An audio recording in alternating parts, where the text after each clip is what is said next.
আপনাদেরকে আমি আর কত বলবো, না বুঝে কাউকে সমালোচনা আর কইরেন না। দেখেন কি পরিমাণ বিল্ডিং হয়ে গেছে, দেখতে দেখতে চোখের সামনে এতগুলো বিল্ডিং হয়ে গেল, আর আপনারা যারা সমালোচনা করেন তারা সমালোচনা করতেই আছেন।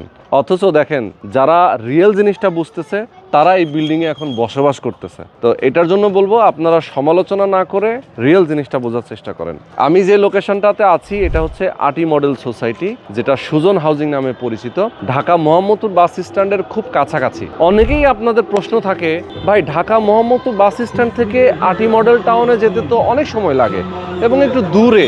ভাই আপনারা সাভার গিয়ে জমি কিনতে পারেন, সাভারে ফ্ল্যাট কিনতে পারেন, গাজীপুরে চলে যেতে পারেন, নারায়ণগঞ্জ চলে যেতে পারেন। অথচ এটা হচ্ছে ঢাকা। এই ঢাকায় এরকম একটা লোকেশন যেটা ঢাকা মোহাম্মদপুর বাস স্ট্যান্ডের কাছাকাছি।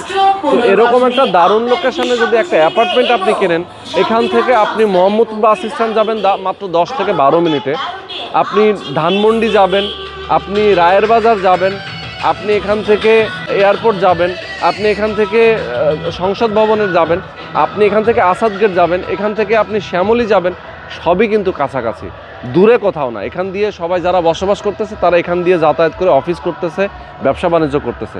সুতরাং আপনারা একটু জাস্টিফাই করেন, বুঝেন, সরাসরি আসেন, দেখেন। আমি যে প্রজেক্টটা নিয়ে কথা বলতেছি এটা হচ্ছে মদিনা বিল্ডার্স অ্যান্ড কনস্ট্রাকশন লিমিটেডের প্রবাসিনীর 4, 16% উপর একটা টাওয়ার হবে এখানে। মূলত কর্নার একটা প্লট, দক্ষিণ এবং পশ্চিম একটা কর্নার, ঠিক এই কর্নারেই মূলত আপনারা একটা অ্যাপার্টমেন্টের মালিক হতে পারবেন 1400 স্কোয়ার ফিটের। যারা নিতে চান দ্রুত যোগাযোগ করবেন, স্ক্রিনে যে নাম্বার দেওয়া আছে এই নাম্বারে ফোন করবেন, বিস্তারিত জেনে বুঝে তারপর একটা শেয়ার বুকিং দেবেন।